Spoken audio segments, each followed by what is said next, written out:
Να βάλω στη συζήτηση τον κύριο Θεόδωρο Τσίκα. Είπαμε, είναι διεθνολόγος και πολιτικός επιστήμονας. Καλησπέρα σας, κύριε Τσίκα, τι κάνετε, είστε καλά? Γεια σας, κύριε Κυρκυλή, καλά είμαι. Το ίδιο εύχομαι και για εσάς και για όσους μας παρακολουθούν. Να είστε καλά.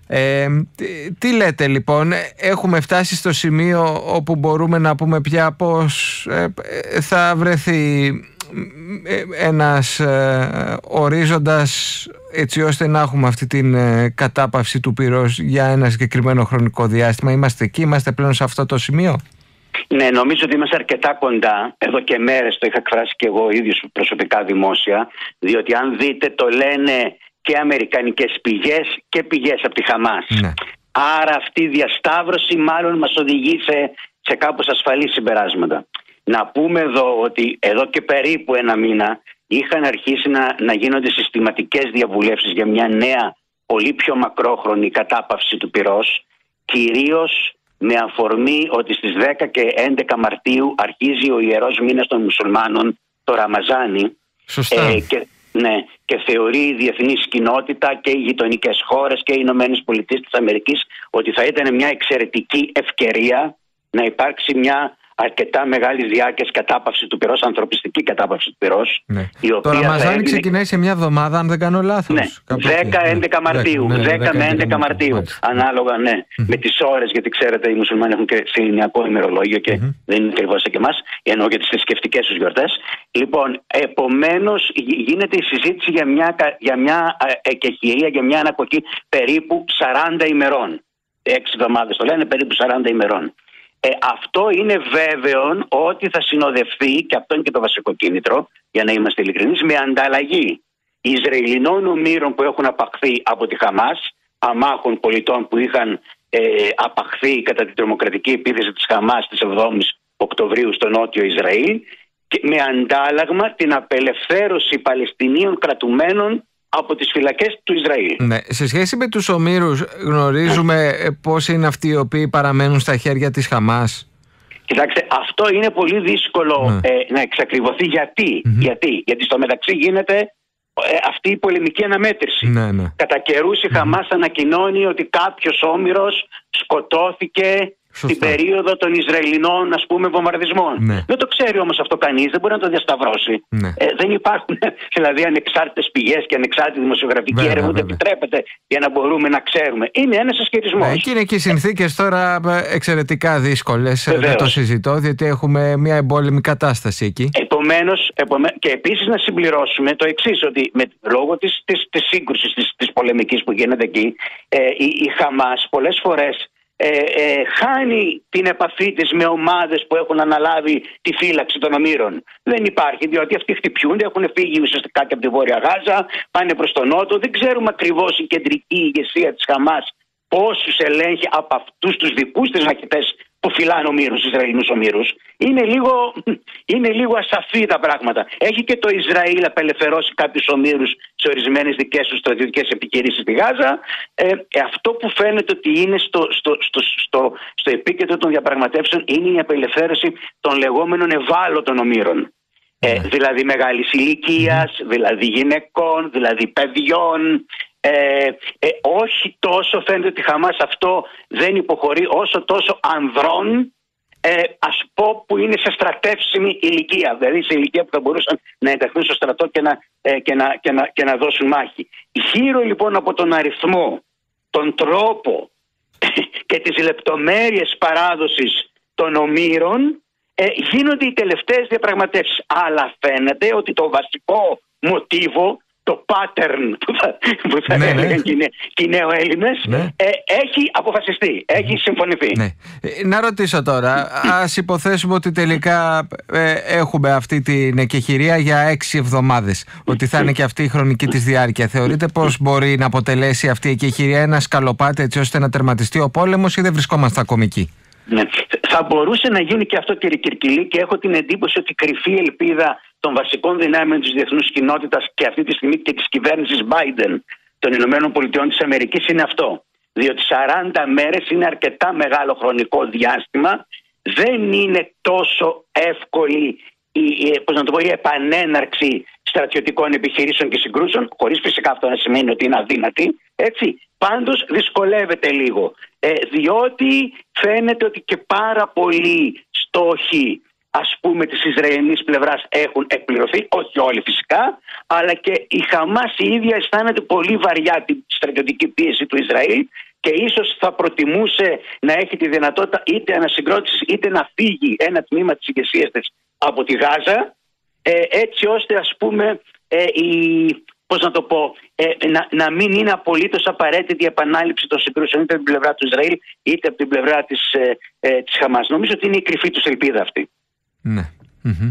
Φυσικά αυτό, κοιτάξτε τώρα για να είμαστε ειλικρινείς, αυτό χρειάζεται και άλλες διπλωματικές πρωτοβουλίες, τις οποίες ειδικά οι Ηνωμένες Πολιτείες της Αμερικής, που έχουν την ισχυρότερη επίδραση πάνω στην Ισραηλινή ηγεσία, τις έχουν αρχίσει εδώ και πολύ καιρό. Με τις επανειλημμένες περιοδίες είτε του Προέδρου Biden είτε κυρίως του Αμερικανού Υπουργού Εξωτερικών, του κ. Μπλίνκεν. Δηλαδή... Και καταλαβαίνω πως παρότι εμείς είμαστε μίλια, χιλιόμετρα πολλά μακριά από το Ισραήλ, καταλαβαίνω πως δημιουργείται και ένα κλίμα όχι και τόσο καλό για τον κύριο Νετανιάχου με τους χειρισμούς που έχει κάνει τον τελευταίο καιρό. Ακριβώς.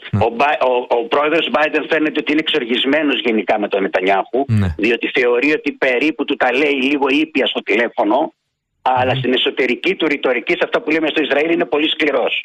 Τώρα, εδώ πέρα μέσα στο Ισραήλ υπάρχει εξής περίπλοκη κατάσταση. Από τη μια υπάρχουν πολλοί Ισραηλοί πολίτες που είτε θέλουν την ειρήνη για λόγους αρχής, είτε θέλουν να απελευθερωθούν οι Ισραηλινοί όμηροι, και άρα για να απελευθερωθούν όμηροι πρέπει να υπάρχει και χειρία, ανακοχή έστω, έτσι. Αυτή είναι η μία πίεση προς την κυβέρνηση Νετανιάχου. Όμως υπάρχει και άλλη πίεση. Το γεγονός ότι ο ίδιος ο κύριος Νετανιάχου ηγείται μιας κυβέρνησης με πολλά κόμματα, μεταξύ των οποίων κομμάτων είναι και ακροδεξιά, ρατσιστικά ή κόμματα που εκπροσωπούν τους φανατικά θρησκευόμενους Εβραίους, αυτά τα κόμματα του λένε ότι αν πας σε μακρόχρονη ανακοχή, εμείς θα ρίξουμε την κυβέρνηση. Η κοινοβουλευτική πλειοψηφία της κυβέρνησης Νετανιάχου είναι πολύ ισχνή μέσα στην Ισραηλινή Βουλή. Και επομένως εδώ πέρα ο ίδιος ο Νετανιάχου προφανώς σκέφτεται και τη δική του πολιτική επιβίωση. Διότι και λόγω των κακών χειρισμών που έκανε και διότι πολλοί του λένε ότι εσύ είσαι ο υπεύθυνος που δεν μπόρεσε το Ισραήλ να προστατευτεί από την τρομοκρατική επίθεση της Χαμάς της 7ης Οκτωβρίου, κατανοεί ότι αν τελειώσει η σύγκρουση, προφανώς θα έρθει κάποια στιγμή και η ώρα είτε να αλλάξει η κυβέρνηση είτε να πάμε σε νέες εκλογές. Οι Αμερικανοί, και όταν λέω Αμερικανούς εννοώ τον Biden τώρα, έτσι, δεν εννοώ ότι μπορεί να αποκύψει μετά, ο Biden προφανώς επενδύουν σε ένα ενδεχόμενο να υπάρξει μια πιο μετριοπαθής κυβέρνηση στο ίδιο το Ισραήλ. Και με αυτή την κυβέρνηση που ενδεχομένως να προκύψει στο μέλλον, στο όχι και τόσο μακρινό μέλλον, θεωρείτε πως θα αυξηθούν και οι πιθανότητες να υπάρξει μια διαχειρίσιμη λύση για τη λωρίδα της Γάζας? Ακούγονται πάλι σενάρια το τελευταίο χρονικό διάστημα για το Παλαιστινιακό, τι ακριβώς θα γίνει, αν θα μπορούσε να υπάρξει ως κράτος, ως να αποκτήσει υπόσταση κανονική η Παλαιστίνη. Βέβαια δεν ξέρω πόσο ρεαλιστικά είναι όλα αυτά όταν έχεις τον Ντόναλντ Τραμπ να έρχεται και να βρίσκεται έτσι πολύ κοντά στο να γίνει ο επόμενος πρόεδρος των ΗΠΑ.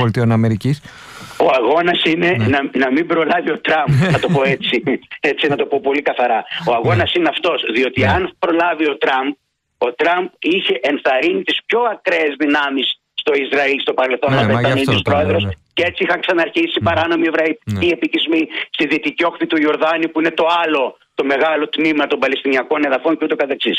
Τώρα οι Αμερικανοί κάνουν το εξής. Θέλουν να προετοιμάσουν την Παλαιστινιακή Αρχή του πιο μετριοπαθούς Προέδρου Μαχμούντ Αμπάς να αναλάβει τη διοίκηση στη Γάζα όταν τελειώσει η αναμέτρηση. Τι είχαμε πρόσφατα? Παραιτήθηκε ο Παλαιστίνιος Πρωθυπουργός. Τι σημαίνει αυτό? Αυτό σημαίνει το εξής, ότι μάλλον θα πούνε ο πρόεδρος Αμπάς, Μαχμούντ Αμπάς, θα παραμείνει σε πιο συμβολικές εξουσίες και θα αναλάβει πρωθυπουργός της Παλαιστινιακής Αρχής μια προσωπικότητα την οποία διερευνούν, που δεν θα κατηγορείται ούτε για διαφθορά, ούτε για αυταρχισμό, ούτε για συγκεντρωτισμό, ούτε τίποτα. Και επίσης η ανασυγκρότηση της Παλαιστινιακής Αρχής πρέπει να είναι τέτοια ώστε να υπάρχουν αποτελεσματικές δυνάμεις ασφαλείας και αποτελεσματικός διοικητικός μηχανισμός στη Γάζα, η οποία την επομένη της στρατιωτικής σύγκρουσης, καταλαβαίνουμε όλοι, θα είναι πάρα πολύ δύσκολο να διοικηθεί. Άρα αυτό είναι το ένα κομμάτι που προσπαθούν η κυβέρνηση Biden και οι Αμερικανοί. Και βεβαίως επαναφέρουν στο τραπέζι μαζί με τους Ευρωπαίους και άλλα βασικές δυνάμεις της διεθνούς κοινότητας την προοπτική δημιουργίας ανεξάρτητου Παλαιστινιακού κράτους, φυσικά μέσω κάποιων διπλωματικών πρωτοβουλειών που θα ακολουθήσουν την διοίκηση της Γάζας. Σε αυτό φαίνεται ότι επενδύουν κιόλας σε μια νέα προσέγγιση των μετριοπαθών αραβικών κρατών, Αίγυπτο, Σαουδική Αραβία, κυρίως Σαουδική Αραβία, με το Ισραήλ, προκειμένου να υπάρχει μια διασφάλιση της ασφάλειας του Ισραήλ, από την Παλαιστινιακή πλευρά, και απ' την άλλη διασφάλιση του Παλαιστινιακού πληθυσμού, κυρίως στη λωρίδα της Γάζας, από Ισραηλινές επιθέσεις. Είναι δηλαδή ένα σχέδιο το οποίο αναπτύσσεται με πολλά στάδια και φαίνεται ότι οι Αμερικανοί πλέον θέλουν να κάνουν πιο αισθητή, πιο αποφασιστική παρέμβαση. Το γεγονός ότι ρίχνουν τρόφιμα από αέρος στη Γάζα και επίσης έξω από ένα πέρασμα, το Κερέμ Σαλόμ, το οποίο είναι από την Ισραηλινή πλευρά που μπαίνει στη Γάζα, έτοιμα φορτηγά αμερικανικά με πολλές εκατοντάδες τόνους ανθρωπιστικής βοήθειας. Είναι ενδείξεις ότι... λέτε αυτές, πως έχουν πλέον μια πιο άμεση εμπλοκή στην όλη ιστορία. Έτσι είναι. Φαίνεται ότι θέλουν πιο αποφασιστική παρέμβαση. Είναι ένα ολόκληρο πλαίσιο το οποίο προωθούν και ας ελπίσουμε φυσικά ότι θα μπορέσουν να γίνουν βήματα σε αυτή την κατεύθυνση. Δεν το συζητώ. Σας ευχαριστώ πολύ, κύριε Τσίκα. Να είστε καλά.